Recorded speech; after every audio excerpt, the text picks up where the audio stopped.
Alright, folks, welcome back. I know it's been a while 10 or 11 days. I'm very sorry. Okay, it's been like 2 weeks now. I haven't been posting, and it's because I've been very busy.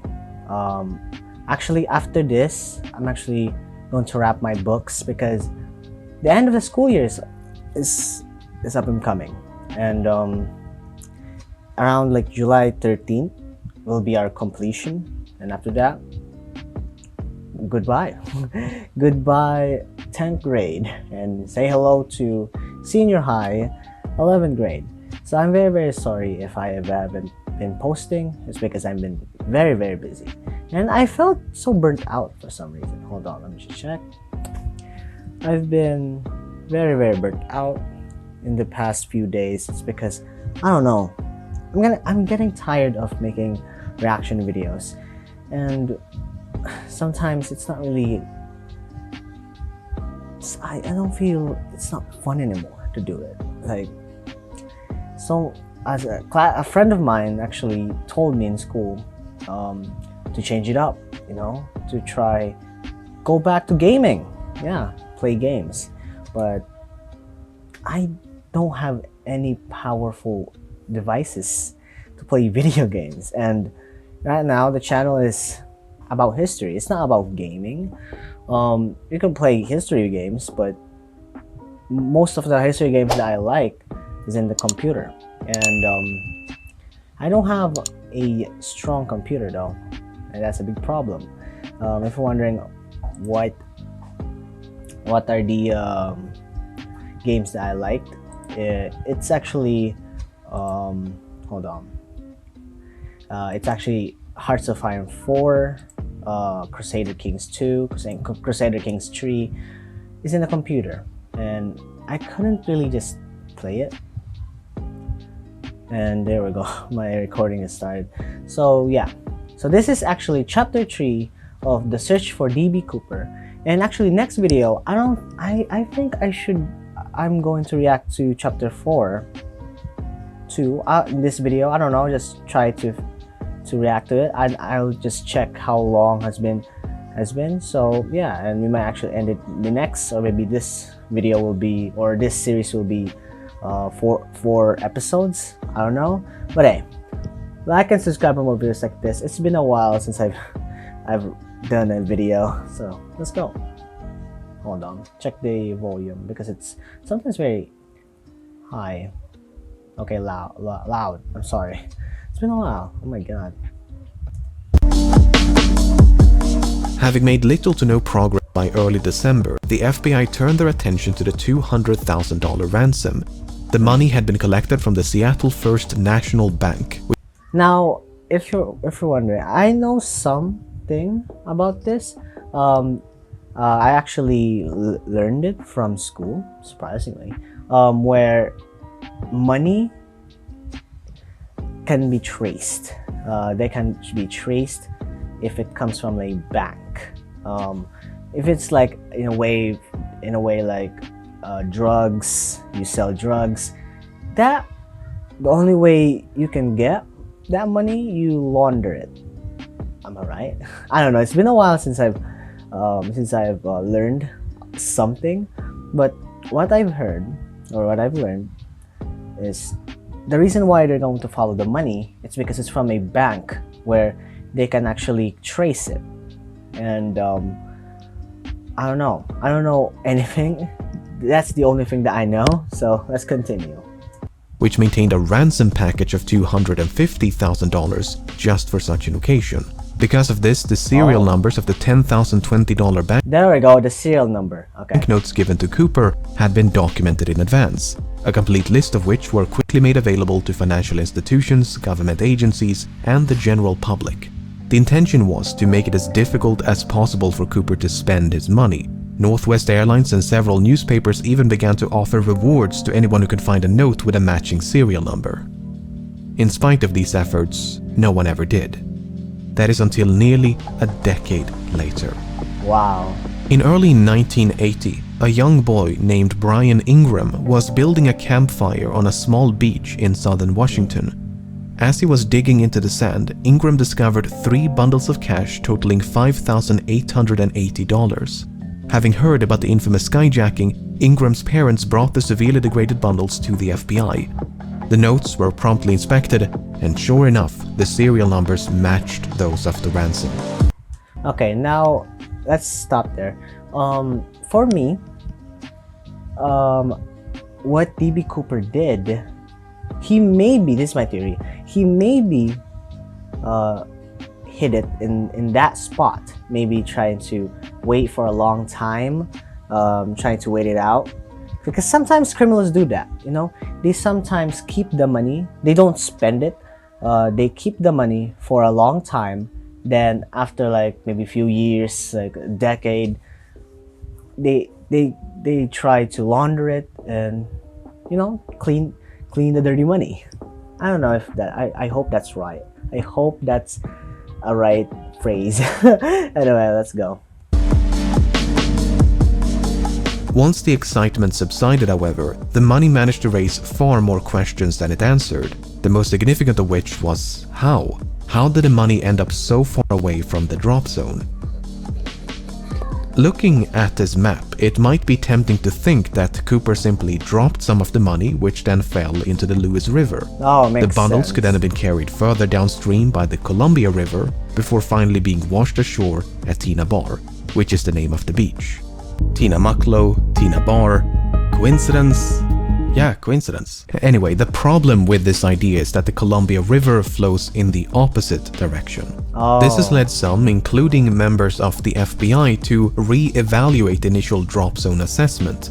For instance, if the drop zone was much further southeast, close to a river called the Washougal River, it is conceivable, albeit improbable, that the money floated all the way down to Tina Bar.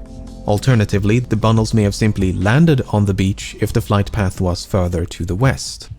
Even so, natural explanations struggle to explain how 3 independent, potentially free-falling and/or free-floating bundles of cash ended up at the exact same place on the same beach. To complicate matters, sediment from the riverbed was excavated and dumped onto Tina Bar as part of a dredging operation in 1974. And according to one analysis, the money was discovered above this layer of sediment. If true, that would mean the money came to rest at Tina Bar sometime after 1974. But a re-examination of that analysis found that what was believed to be a layer of deposited sediment might actually have been a perfectly natural layer of clay. Not only that, but the sediment was clearly dumped some distance away from where the money was discovered. Furthermore, Oh, so what happened was it could be probably because of natural occurrence, where like higher. I don't know if this happens where clay just goes naturally just does that. But for me, the theory of D.B. Cooper probably hiding it, just, I don't know, digging like a hole, putting the money in the burying the money. There we go. Burying the money. I don't know, but it's a theory though. It's a theory. Anyway, when Ingram discovered the bundles, the rubber bands which held them together were still intact. This is significant because experiments conducted in 2009 revealed that this brand of rubber bands could not withstand exposure to open air or water for more than a year. So, unless the bundles were somehow protected from the elements, they must have become buried at Tina Bar within a year of the hijacking. so it The was most buried. probable explanation, therefore, seems to be that Cooper or someone else deliberately buried the money. Did Cooper survive and bury the money himself? Did someone else bury the money after stumbling upon Cooper's remains? If there is an explanation which does not require human intervention, it's managed to elude investigators for decades. Suffice it to say, this is a mystery within a mystery. Since Ingram's discovery in 1980, both Tina Bar and the grounds around the Washougal River have been subjected to numerous searches, but to date, there's been no sign of Cooper nor the rest of the money. For almost a decade.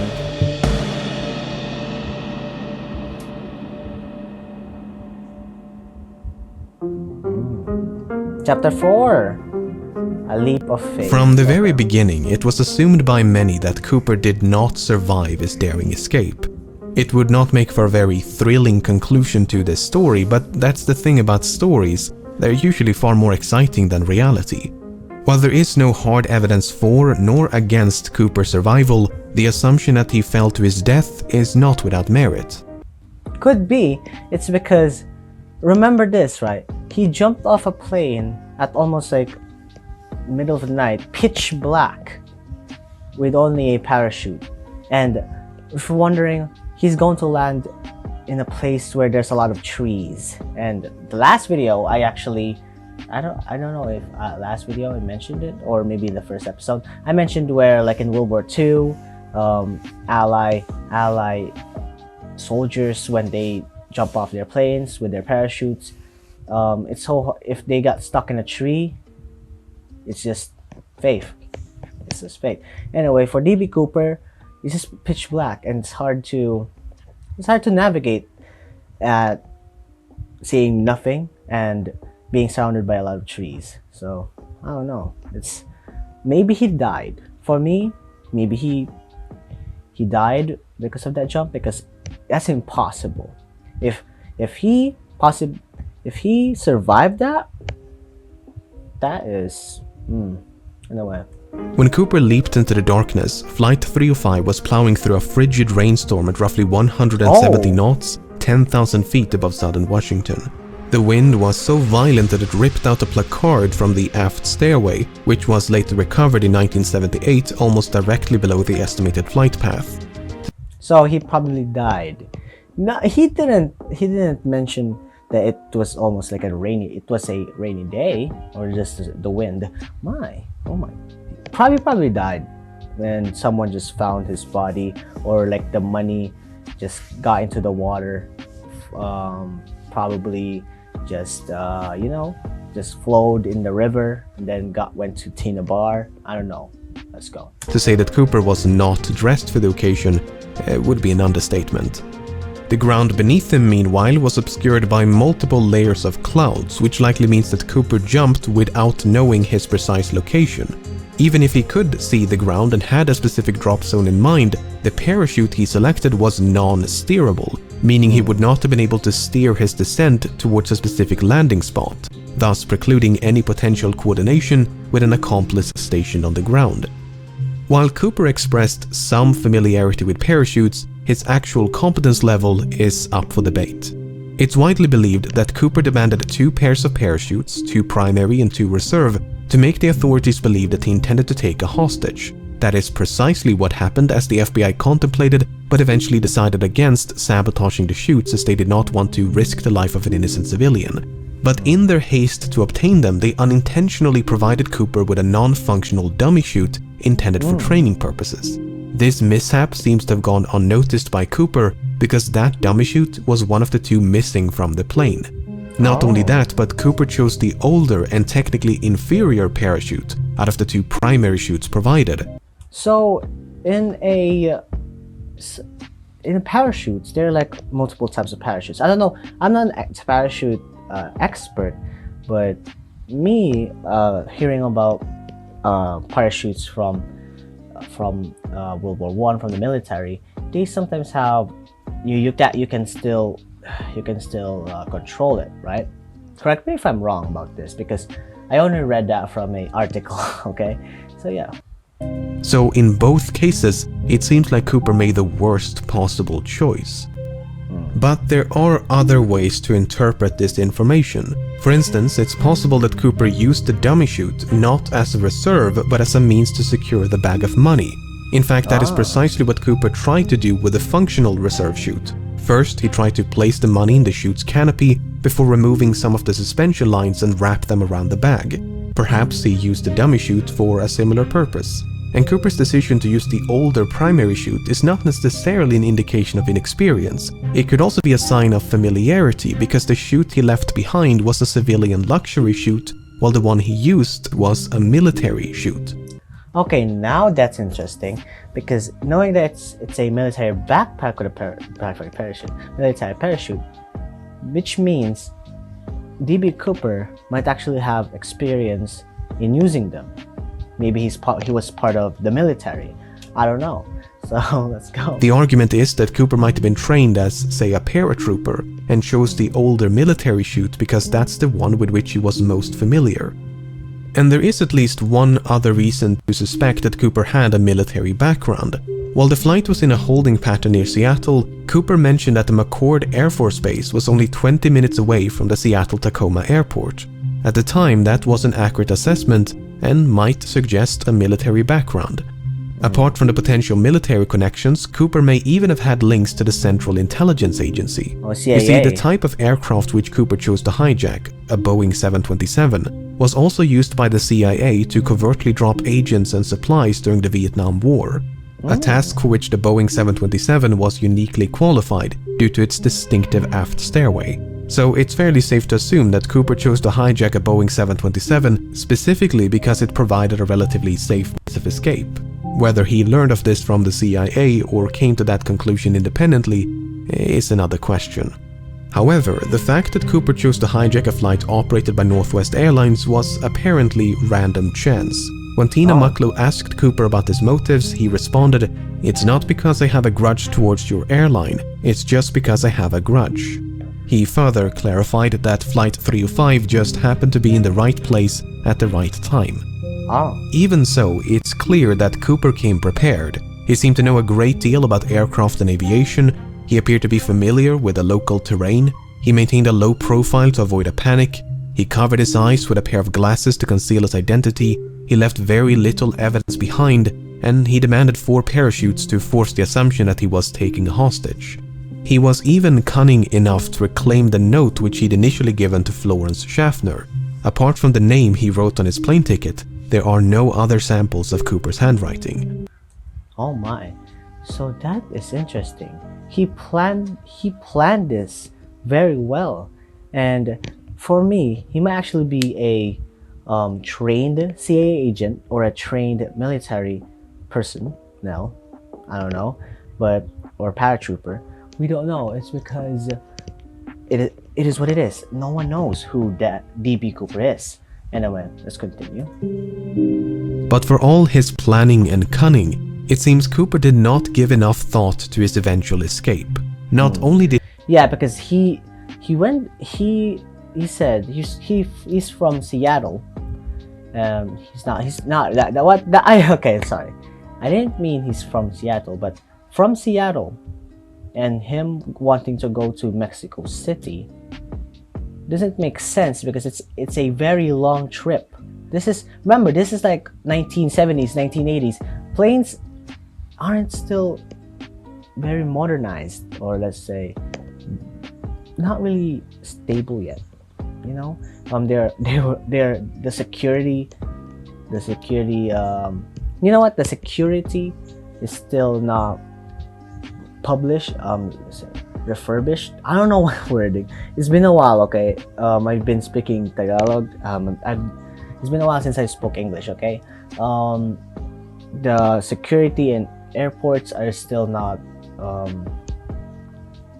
Let's say what you call that. Let's say refurbished. You know what? The airport security is still not like nowadays, where you have those scanners, those X-rays. This is like 1970s. It's different from now. Okay, let's continue. I'm sorry, I'll probably cut some parts there. So yeah. Did he fail to specify a route, but he was forced to make a last-minute destination change from Mexico City to Reno. He could have demanded more appropriate parachuting equipment like a pair of boots, a helmet, or jumpsuit. He could even have specified the ransom to be delivered in larger denominations to make it lighter and less cumbersome to carry.